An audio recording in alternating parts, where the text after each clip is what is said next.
monde, j'espère que vous allez bien. Je vous retrouve aujourd'hui encore une fois dans une vidéo produit terminé, je rachète ou pas. Je vous fais cette vidéo, à la base elle n'était pas tellement prévue, mais je vous avoue que j'ai fini pas mal de produits ces temps-ci et beaucoup plus rapidement que la moyenne. Donc du coup je me suis dit que c'était l'occasion de vous faire une vidéo parce que là clairement j'ai plus de place dans mon sac à produits terminés et il faut absolument que je m'en débarrasse. Donc j'ai plein de nouveaux produits à vous présenter cette fois-ci, des produits dont je vous ai vraiment jamais parlé, donc j'ai plutôt hâte. Alors donc le premier produit, il s'agit d'un démaquillant de chez Lierac que je vous avais déjà présenté dans ma vidéo routine Getting Ready With Me pour la routine du soir il me semble. Donc ça y est, je l'ai enfin terminé, il m'a vraiment tenu très longtemps, presque un mois et demi voire même 2 mois à raison d'un démaquillage quotidien. Je l'ai vraiment beaucoup aimé, le démaquillage est très agréable avec, cependant la texture c'est vraiment pas mon truc, encore une fois les textures crème comme ça j'aime vraiment pas, donc du coup c'est pour ça que je le rachèterai pas, mais si vous êtes... voilà, si vous aimez bien les textures crème, celui-là est vraiment, c'est vraiment un très bon produit.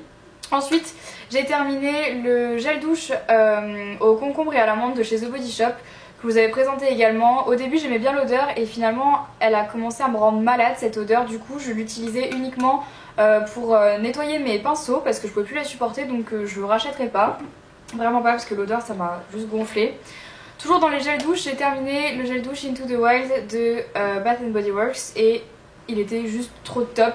J'en ai encore plein à finir et à utiliser, c'est vraiment mes préférés et je pense qu'à terme j'achèterai plus que ceux-là parce que je les adore, les odeurs sont chouettes. Le packaging est hyper ergonomique mine de rien et hyper joli en même temps, donc oui, ça je le rachèterai à coup sûr. Ensuite, j'ai terminé un shampoing de chez L'Occitane, il s'agit du shampoing réparateur de la gamme Aromacologie que je vous avais déjà présenté en vidéo et c'était à l'occasion de mon partenariat avec L'Occitane. J'ai un article sur mon blog qui parle de tout ça, je vous mettrai le lien de l'article dans la barre d'infos. Donc si jamais ça vous intéresse d'avoir un avis complet sur toute cette gamme là, je vous invite du coup à aller voir l'article, tout sera expliqué. Pour le moment je ne compte pas le racheter parce que j'ai plein d'autres shampoings à terminer, mais en tout cas je l'ai vraiment beaucoup aimé et si j'ai plus de shampoing je le rachèterai probablement. Ensuite, toujours pour les cheveux, j'ai enfin terminé, je vous dis ça, mais je l'ai fini il y a même pas 2-3 jours. J'ai fini ma crème précieuse de chez Phytodest, donc c'était mon après-shampoing que j'utilise en fait toutes les semaines depuis que je suis devenue blonde, donc c'est-à-dire depuis janvier. Donc ça va faire presque, ça fait combien de temps? Ça fait 8 mois, 9 mois que je l'utilise et je viens à peine de le terminer, c'est pour vous dire un petit peu le temps que ça m'a duré. Franchement j'ai rien à dire par rapport à ça, c'est vraiment une crème. Ce truc c'est incroyable, mes cheveux étaient tout doux, super réparés, super beaux. Vraiment j'ai adoré l'utiliser et je pense que je le rachèterai quand j'aurai plus de produits à utiliser pour mes cheveux. Le seul truc qui me gêne c'est le prix, mais bon comme je vous l'ai dit, en fait c'est un après-shampoing qui coûte, donc c'est un masque pardon qui coûte 45 ou 50 € je crois, mais enfin en même temps il m'a duré 8 mois donc j'ai envie de vous dire, bon après à la fin c'est rentable mais je comprends que les gens ne veuillent pas mettre 50 € dans un après-shampoing. Ensuite j'ai terminé 2 lotions micellaires, bien sûr, micellaires de chez Bioderma, donc la première c'est la Hydra-Bio H2O, donc c'est celle pour les peaux sensibles et déshydratées avec le capuchon bleu, et j'ai terminé la créaline, donc la H2O pareil. Non c'est la créaline celle-là et celle-là c'est la Hydra-Bio. Et celle-ci c'est pour les peaux sensibles également, mais je crois que c'est la normale, enfin celle que tout le monde utilise, celle que les gens utilisent le plus en fait, le capuchon rose. Donc ça je l'utilisais vraiment pour le démaquillage et ça plus comme lotion le matin pour me réveiller ou juste après un démaquillage. Donc celle-ci, la rose, je la rachèterai parce que de toute façon je l'ai déjà rachetée et je l'utilise très fréquemment. La bleue, je suis pas sûre que je la rachèterai parce que j'ai pas... Enfin... J'en ai pas vraiment besoin en fait, je me rends compte que j'ai pas vraiment besoin de me nettoyer le visage le matin. C'est pas essentiel et puis même si c'est un bon produit, voilà. En tout cas moi il ne me sert à rien donc c'est pour ça que je le rachèterai pas. Ensuite, qu'est-ce que j'ai terminé ? J'ai terminé un produit pour les cheveux, donc j'ai terminé le shampoing sec de chez Baptiste, c'est le Oriental celui-là. Donc rien à dire sur les shampoings Baptiste, les shampoings secs Baptiste, vous les connaissez, je vous en ai déjà parlé en vidéo. Je le rachèterai parce que c'est la seule marque que j'aime vraiment bien dans les shampoings secs. J'en ai bientôt un autre que j'ai fini également, donc voilà. Sinon j'essaye vraiment de moins en moins d'utiliser des shampoings secs puisqu'à terme je me rends compte que ça abîme les cheveux plus qu'autre chose. Donc voilà, je le rachèterai, peut-être pas à cette odeur là, mais les shampoings secs Baptiste de toute façon je les rachète à chaque fois. J'ai terminé également un produit, mais alors celui-là j'ai cru que jamais je viendrais à bout de ce produit, c'est l'huile de noix de coco, enfin en fait c'est de l'huile de noix de coco, celle-ci c'est celle de la marque Bio Sagesse, mais bon je pense que vous pouvez en trouver vraiment dans n'importe quelle marque. L'huile de noix de coco je la mettais une fois tous les 10 jours environ sur mes longueurs et pointes pour justement que mes cheveux redeviennent un petit peu plus souples et s'hydratent beaucoup plus que la normale. Et je suis vraiment déçue de l'avoir terminé parce que d'un côté je suis contente parce que ça fait très longtemps que je l'avais, mais de l'autre je me dis qu'il faut absolument que je m'en rachète parce que ça rend vraiment les cheveux tout doux, et quand on a les cheveux très abîmés, faire des masques de ça pendant 1 ou 2 heures c'est vraiment le truc miracle. Surtout moi depuis que je suis devenue blonde mes cheveux sont très secs, du coup si je fais pas ça ça devient très très vite de la paille, donc du coup c'est pour ça que je pense que je le rachèterai. Donc de l'huile de noix de coco, je pense que vous pouvez en trouver sur internet, il faut regarder. Celui-ci on me l'avait envoyé, je sais plus qui me l'avait envoyé exactement. Mais si jamais je retrouve, je vous mettrai en barre d'infos, mais je sais pas si je retrouverai. En tout cas, je pense que vous pouvez vraiment en trouver de partout. J'ai également terminé une crème. Alors ça c'est trop rare les fois où je vous présente des crèmes que j'ai terminées. J'ai fini le concentré de lait raffermissant et lissant de chez L'Occitane. Je pense que vous connaissez sûrement ce pot. J'en ai un deuxième que je dois utiliser, donc c'est à l'amande. Alors ce produit là en fait il est fait à la base, donc comme c'est écrit, pour raffermir et pour lisser votre peau. J'ai utilisé cette crème tout au début de l'été, justement pour voir l'effet que ça allait avoir sur mes cuisses, parce que c'était là où j'insistais plus, sur mes cuisses et sur mes hanches. Et honnêtement, c'est triste à dire, mais ça n'a pas vraiment fonctionné sur moi. Je le faisais 2 fois par jour, matin et soir. J'ai pas trouvé que ma peau était plus ferme, j'ai pas trouvé que ma peau était plus lisse non plus. Enfin, c'était pas surtout sur la fermeté que je voulais, mais plutôt sur le fait que ça soit lisse. Ça, j'avais vraiment très envie de voir ce que ça pouvait faire, et non. J'ai pas vu d'effet miraculeux. Par contre elle est très très agréable à appliquer parce qu'elle est froide, et la texture c'est presque comme de la gelée, c'est de la crème mais comme de la gelée presque, donc c'est assez agréable l'été quand il fait chaud. Enfin moi j'ai bien aimé, ça a cet effet décongestionnant qui est assez agréable. Cependant je pense pas que je la rachèterai, déjà parce que j'en ai une encore à utiliser, mais parce que tout simplement j'ai pas vraiment vu les effets, sachant que je l'ai utilisé j'ai vraiment utilisé tout le pot à fond et j'ai bien massé et tout, donc je sais que sur ma copine Mademoiselle Sous, Sarah, si tu passes par là, je fais plein de bisous. Je sais que sur Sarah ça a marché. Je pense encore une fois que ça dépend des personnes, mais en tout cas sur moi c'était pas très concluant comme test. Ensuite j'ai terminé le lait autobronzant de chez Clarins que j'avais depuis l'année dernière, et cet été je me suis dit que voilà, fallait absolument que je le termine. Et malheureusement je pense pas que je le rachèterai parce que je crois vraiment que je fais une allergie aux produits autobronzants Clarins. Parce que j'ai acheté la gelée cette année, et pareil, la gelée comme le lait m'ont fait des plaques rouges sur les jambes. C'était insupportable. Quand je suis partie à Barcelone, 2 jours avant de partir à Barcelone, je m'étais fait justement un gommage, et 2 jours après j'avais appliqué l'autobronzant. Et ben voilà, le lendemain j'avais plein de boutons sur les jambes, je comprenais pas pourquoi, c'était horrible, ça me grattait H24. Donc je pense clairement que j'ai fait une allergie aux produits Clarins. Donc du coup non, je le rachèterai pas. Dites-moi si vous aussi vous avez fait des réactions allergiques à ce produit là. Je pense pas que ce soit vraiment la marque Clarins en général, je pense que c'est plutôt les principes actifs qu'il y a dans les autobronzants. Je pense que ma peau les supporte tout simplement pas, ce qui m'arrange pas du tout parce que je suis très blanche, donc bon. Mais voilà, je pense pas que je le rachèterai parce que si c'est pour me taper des plaques comme j'ai eu, j'en veux plus. Ensuite j'ai terminé un parfum de chez Victoria's Secret, c'est le Love Spell. Donc c'est celui à la fleur de cerisier et pêche. Donc j'ai adoré ce parfum, je l'ai vraiment beaucoup utilisé.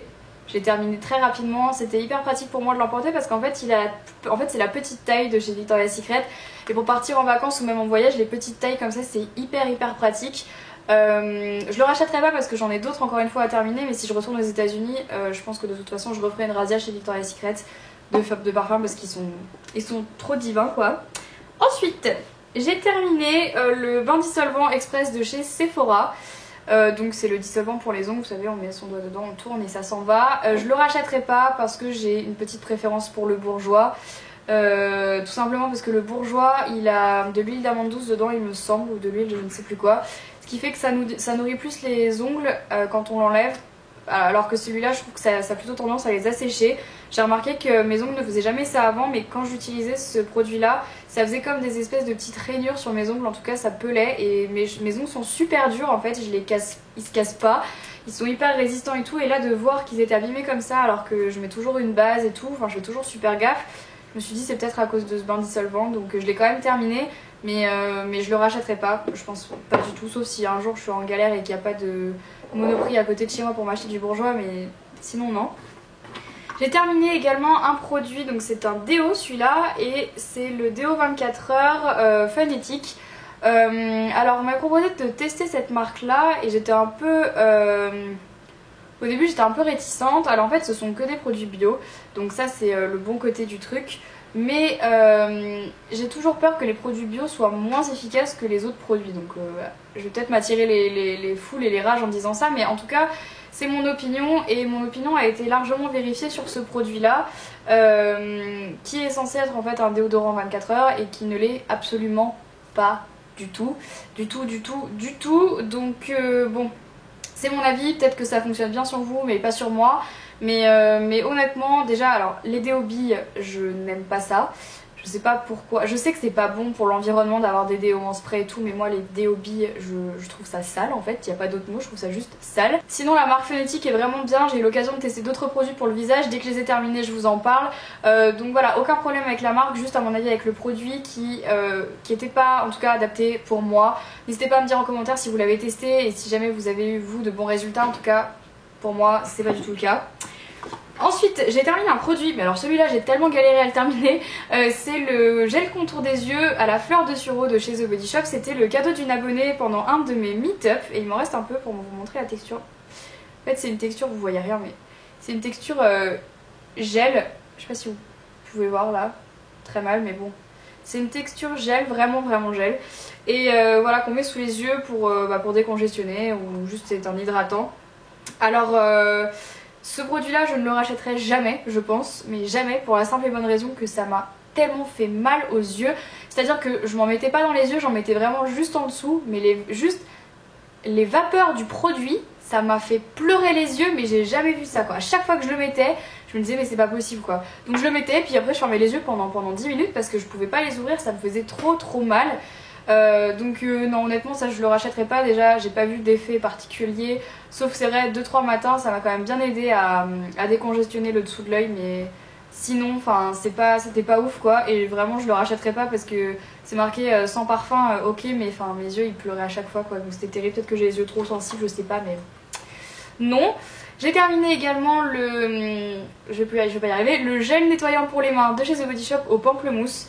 Pareil je ne le rachèterai pas parce que pour l'instant j'ai tous les The Body Shop les Bath Body Works à terminer. Mais sinon bon c'est un gel purifiant pour les mains, rien à dire de particulier là-dessus. Les odeurs de chez The Body Shop sont quand même assez chouettes, pamplemousse j'aime bien. Après je trouve qu'il assèche quand même un petit peu plus les mains que ceux que j'ai l'habitude d'utiliser, mais bon ça c'est encore une fois mon avis perso. Mais bon je pense pas que je le rachèterai, je pense pas pour l'instant. Toujours en parlant de gel nettoyant pour les mains, j'ai fini celui de chez Andy au citron pressé et celui-là était vraiment chouette. Déjà j'aime bien parce qu'il a exactement le même packaging que les Bath Body Works. Et si vous connaissez ma passion pour les Bath Body Works, vous connaissez forcément ma passion pour ces petits gels douche, j'allais dire, oui, ces petits gels nettoyants là. Donc c'est exactement le même packaging et le produit est vraiment bien, beaucoup moins asséchant que celui de chez The Body Shop. Et rien à dire là-dessus, vraiment chouette. Je pense pas que je le rachèterai encore une fois parce que mon cœur va chez Bath Body Works, mais ceux-là sont vraiment très chouettes. Et ensuite on termine avec deux produits maquillage cette vidéo. Alors le premier produit maquillage que j'ai terminé, il s'agit du mascara haute croissance de la marque By Terry que je vous ai présenté pendant très longtemps dans mes derniers tutos maquillage. Donc ce mascara je l'ai vraiment beaucoup aimé. Il me faisait des styles très beaux, volumineux, vraiment très dense, hyper bien défini. C'était vraiment... J'ai vraiment beaucoup aimé. Par contre je ne le rachèterai pas parce que son prix tout simplement. Et parce que il y a d'autres mascaras qui sont aussi bien que celui-là pour beaucoup moins cher. C'était la première fois que, en plus je l'ai pas acheté celui-là, on me l'a gentiment offert. Et c'est vrai que bon il est bien parce que voilà franchement je le trouve très bien. Mais disons que moi je me sens pas capable de mettre un prix, un très bon prix dans un mascara. Alors que finalement bon il suffit juste de bien savoir travailler un mascara pour faire des très jolis cils quoi. Bon après bien sûr il y a des mascaras qui marchent mieux que d'autres, mais bon enfin je pense pas que je le rachèterai parce que c'est vrai que le prix m'a quand même plutôt dérangé. Je crois, sans vous dire de bêtises, il doit être je crois qu'il est à plus de 20 €, quelque chose comme ça. J'ose pas trop m'avancer dessus parce que je suis plus trop sûre, mais ouais en tout cas c'est plus de 20 € quoi, et moi j'ai pas trop l'habitude. Et donc dernier produit de cette vidéo, il s'agit d'un rouge à lèvres de chez MAC, c'est le rouge à lèvres Jubilé et c'est non sans émotion que je vous en parle dans cette vidéo. Si vous avez regardé ma vidéo du 1 000 000 d'abonnés, d'ailleurs si vous ne l'avez toujours pas regardé, je vous invite à aller la voir, qui est juste là. Je vous ai parlé donc de ce rouge à lèvres là et je vous le fais gagner donc dans ma vidéo. Ce rouge à lèvres là, il a, sans vous mentir, il doit avoir 2 ans et demi, 3 ans.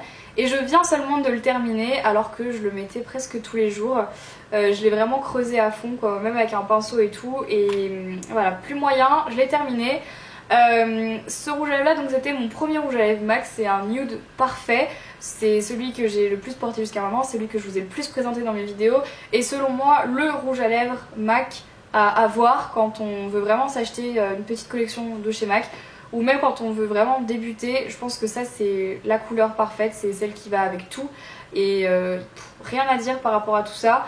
Et donc voilà, je l'ai enfin terminé après 2 ans et demi de bons et loyaux services. Je vais enfin pouvoir jeter ce rouge à lèvres. Est-ce que je le rachète ou est-ce que je le rachète pas? Je l'ai déjà racheté donc ça ne compte pas. Mais voilà, je l'ai déjà racheté et je le rachèterai jusqu'à ce qu'il ne le fasse plus.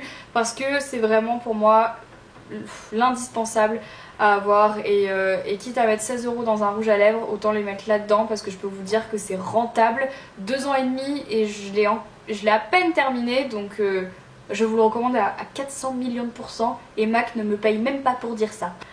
Voilà tout le monde, cette vidéo est terminée, j'espère qu'elle vous aura plu, n'hésitez pas à me dire ça dans les commentaires et à me dire si vous aimeriez voir encore d'autres vidéos de ce style. À chaque fois que je vous le demande je sais, mais pour moi c'est sympa de savoir si ce genre de vidéo ça vous plaît ou pas, histoire de savoir si je continue ou pas cette catégorie de vidéos. En tout cas moi vous le savez, j'adore faire ça. Quoi qu'il en soit, je garde toujours mes petits produits pour vous et n'hésitez pas à me dire si vous aimeriez que je teste certains d'autres produits pour vous faire des vidéos soit première impression, soit vous les présentez, pardon, je parle trop vite, dans une vidéo produit terminé. Et puis voilà, c'est tout. N'hésitez pas à me rejoindre sur les réseaux sociaux, Facebook, Twitter, Instagram, mon blog et ma chaîne de vlog, à me dire ce que vous aimeriez voir comme prochaine vidéo sur ma chaîne, si vous aimeriez que je vous fasse des vidéos spéciales Halloween. N'hésitez pas à me dire ça. Et puis voilà, sur ce, je vous fais plein de gros bisous, je vous aime très fort et je vous retrouve très vite dans une prochaine vidéo. Bye.